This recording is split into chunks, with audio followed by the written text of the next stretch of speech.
بسم اللہ الرحمن الرحیم۔ السلام علیکم دوستو، آج آپ کو ایک اور مزید خبر سے آگاہ کرتے ہیں کہ حکومت پاکستان کی طرف سے خیبر پختونخوا محکمہ ریلیف بحالی کی جانب سے ایک اہم مسئلہ جاری کیا گیا ہے، جس میں کہا گیا ہے کہ کورونا وائرس سے ہلاک ہونے والے مریضوں کو تابوت میں رکھ کر دفنایا جائے۔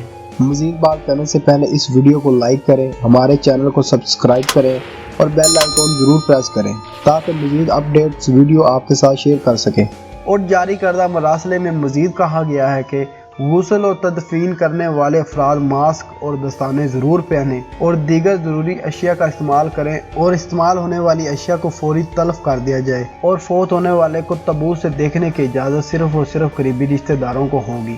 دوستو، اسی طرح اٹلی کے ایک شہر مچراتا میں پاکستانی شہری کورونا وائرس سے جاں بحق ہو گیا اور نماز-e-جنازہ میں صرف 6 افراد نے شرکت کی۔ تفصیلات کے مطابق پاکستان کے شہر گجرات سے تعلق رکھنے والا شہری اٹلی میں کورونا وائرس کا شکار ہو کر جاں بحق ہو گیا۔ اٹلی میں کورونا وائرس سے ہلاک ہونے والے افراد کی نماز-e-جنازہ میں لوگوں کو شرکت کی اجازت نہیں ہے۔ بتایا گیا ہے کہ ولایت کی عمر 65 سال تھی۔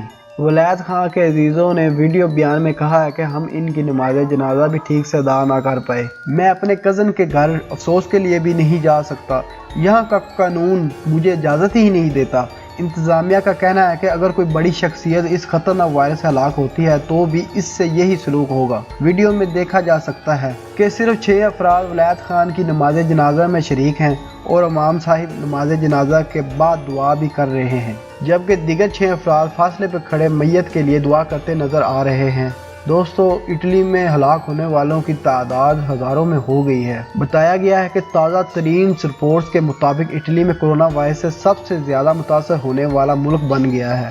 اٹلی میں کورونا وائرس کے شکار ہونے والے مریضوں کی ہلاکت کی تعداد 3405 ہو گئی ہے، جبکہ چین میں اب تک کل 3245 کورونا وائرس سے متاثرہ مریض ہلاک ہوئے ہیں۔ چین میں کورونا وائرس کے نئے کیسز کی تعداد میں بہت کمی آ رہی ہے، تاہم اٹلی میں صورتحال مزید خراب ہوتی چلی جا رہی ہے۔ اٹلی میں ایک ہی روز میں کورونا وائرس سے 475 افراد ہلاک ہوئے ہیں، جو کہ ایک ہی دن میں کسی بھی ملک میں سب سے زیادہ ہلاکتوں کا ریکارڈ ہے۔ اٹلی میں اب تک 41,000 سے زائد افراد کورونا وائرس سے متاثر ہو چکے ہیں، جبکہ چین اور اٹلی سمیت دنیا بھر میں کورونا وائرس کے مریضوں کی تعداد 2,06,900 تک ہو گئی ہے۔ دوستو، الحمدللہ ہم مسلمان ہیں اور میرا یہ عقیدہ ہے کہ یہ مصیبت جو مشکل وقت ہمارے اوپر آیا ہوا ہے، یہ اللہ تعالیٰ کی طرف سے آزمائش ہے۔ ہمیں اللہ سے اپنے گناہوں کی معافی مانگنی چاہیے اور رب العزت سے دعا کرنی چاہیے کہ کورونا وائرس جیسی وبا سے اللہ پاک ہماری اپنے رحمت اور فضل کے صدقے، حضور پاک نبی صلی اللہ علیہ وسلم کے صدقے ہماری حفاظت کریں۔